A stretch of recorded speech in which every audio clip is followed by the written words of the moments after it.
Hi, my name is Andrew Metz. I go to Damien High School in Laverne. I'm in 11th grade, and this is my project KnexFlex. So, just some abstract and background information. Kind of the process was to design the device, build the device, test it, and then verify it. My problem statement. So, I just wanted to create a device that could track a knee angle as someone walked or as someone went throughout their knee angle motion, and they could display live feedback for that person, so they could kind of understand how their knee was moving and hopefully improve their gait cycle or their walking cycle as they moved. And I wanted to see the effects of that. And just my hypothesis, I didn't really have a hypothesis, so my engineering design, the goals of it were just to make it comfortable with the straps, adjustable and accurate. And then I used RMSE calculations for understandability, so root mean square error, because that produces a result in degrees, which is understandable for patients. Degrees of motion, degree of angle. And the objective is just to get a live angle graph, store the session data, analyze the graph and data, etc. So just some materials that I used to make the device. Then procedure. So for building the device is basically the same thing.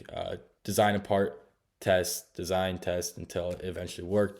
I started with the tracking device, so the magnetic encoder is what I ended up using, and I prototyped the physical mount.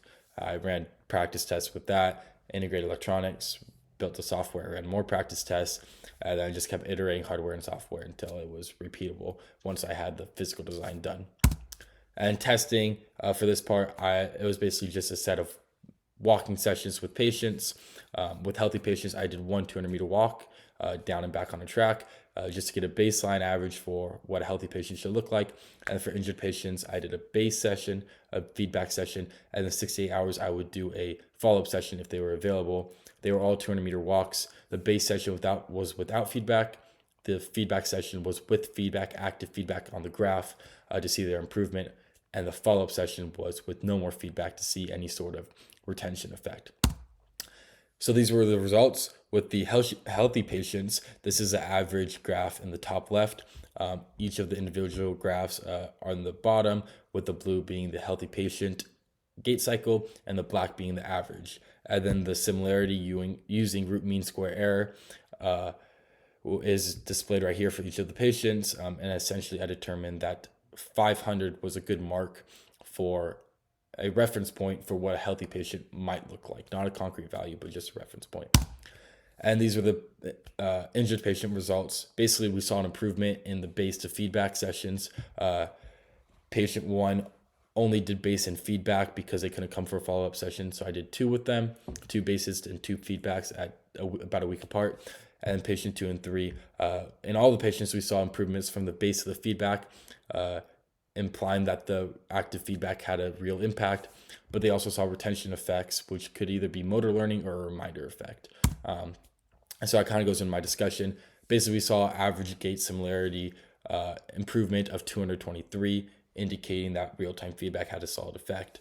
But 68 hours later, there was still some retention effects in the two patients tested, which could either be, like I said, they actually learned to walk better, or they just had a reminder effect of having the device on their leg, basically telling them to walk better. So they did.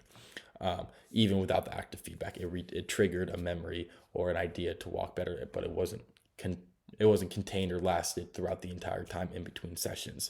That's a possibility as well. I'm unsure what the actual cause was. But then I had a very small sample size because this is everyone I could get to verify the device. So in the future, I want to expand the sample size of the device, but I hit all the criteria I wanted to hit for the objectives and the goals and what I hoped it would do. And it was under the cost. It was $60 or under $60. So what hit the cost goal as well.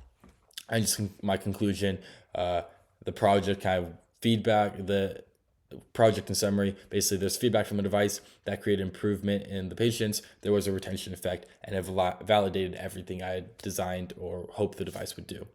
Thank you, and I appreciate you guys' time, and this is my reference cited.